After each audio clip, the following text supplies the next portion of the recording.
That's a very good question. What does the co-lead game designer of Uncharted 3 do? We're primarily in charge of making sure that the game.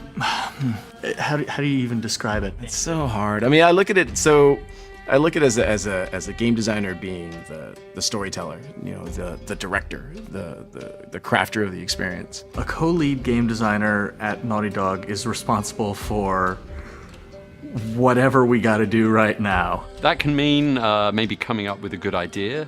It very often means listening to good ideas from our teammates all around us, not just on the design team, but the artists and the animators, the programmers and the audio people, the visual effects guys that we work with. All are terrific game designers in their own ways. We wear a lot of hats. I mean, all the leads at Naughty Dog, we have a lot more responsibility, I think, than a lot of studios because we don't have in-house producers.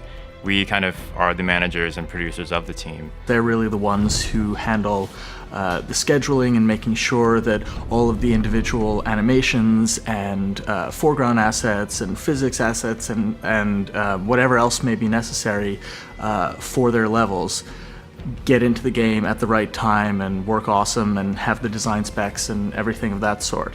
My main job is sort of corralling the designers into a sort of coherent vision for what the game is going to come out like, and how we translate what we call the active cinematic experience into a gameplay that the player is going to like and be interested in all the time.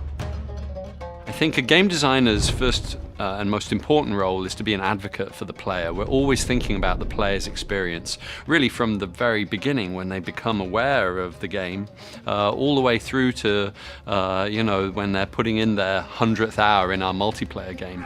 We're always thinking about how can we make their experience better, how can we draw them further into the fictional interactive world that we've created, and how can we entertain them and surprise them and delight them. We're unwilling to settle for anything other than what we consider to be the best possible experience that we can create. The whole idea of the active cinematic experience, the playable Hollywood blockbuster, only barely made it in. There was like one moment in Uncharted 1 that pretty much everyone picked out as like, that's the bit that we want to do in Uncharted 2. And so Uncharted 2 was, hey, that little moment, that 30 seconds of gameplay, how do we make a game that evokes that the entire time? Uncharted 2 was an amazing experience, putting that game together, creating all of that new technology, and doing the groundbreaking things that we did with it. There were so many things in Uncharted 2 that we did that had never been done before. In particular, in terms of having characters running around, interacting on an environment that could move. And so I guess in the process of making Uncharted 3, we really took that idea and ran with it. Don't stay down. We now felt like we had more freedom and time and energy to explore more of the artistic aspects of it. As storytellers, it's really important to us that the viewer is engaged with our characters. What we really put a lot of focus on, especially with Drake, is to convey thought through his body language. When he's in an environment where a tense environment, like we want him to show that. When he's relaxed, we want you to see that. And so we've been able to change the way that he moves based on his environment, based on where he's at in the story. There might be sections where Drake is just completely exhausted, and when you stop moving him, he'll just collapse to the ground, and you kind of pick him back up again, and you feel kind of like, come on, like let's go, it's just a little bit further, we can do this. And it's something that I hope the players appreciate. Suddenly we have the great majority of the technology that we need to make the type of game that we wanted to make from the beginning. And the question becomes, well, where do we go from here? Immediately, we thought about desert, sand. Sand is a very big challenge technologically. It flows and moves and mounds and changes and shifts like water, but also in a more viscous way. So there are all sorts of different gameplay ideas that came from that. I see him! If we could do anything at all that we wanted to do with the same kind of technology, what could we do? And that's what's led us to think of insane things like a whole level which turns, through 90 degrees at key stages of the gameplay on the sinking cruise ship. The cruise ship is one of the most technologically advanced levels I've ever worked on, and certainly I think any other company's worked on. Like, the cruise ship is being driven by a real-time wave ocean simulation that drives the animation of the ship, so it never cycles the same way twice. It feels different every time you play it. When I started the cruise ship, I was actually planning on faking most of that with animation. But then we have this awesome guy, Carlos Gonzalez here, and he was like, why would you do that? Why would you fake it with an animation when we can make you a fully procedural ocean? Nice day for a boat ride.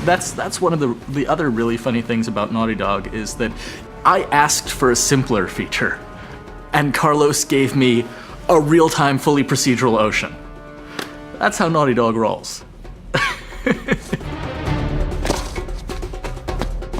The other sort of big thing that we try to do is to make sure that our multiplayer this time felt much more diverse and interesting, and sort of make it a big ticket item. So what does Uncharted mean, right? Like, it's not only like this big cinematic experience, right? It's also about like your comrades, right? Like the people who you're working with all the time, right? And so we looked at that and like, well, what do we do about that? Okay, well, let's come up with the buddy system. And in single player, we have this cargo plane, and it's really cool sequence in single player. It's extraordinary. It's extraordinary. And I saw that, and I went to Evan Wells, and I said, Evan, we need to use that in a multiplayer map. I'm thinking like the plane's gonna come down this runway, there's gonna be moving trucks around the plane, you're gonna be jumping plane to plane to truck to plane. It's gonna be epic, it's gonna be amazing, it's gonna be incredible.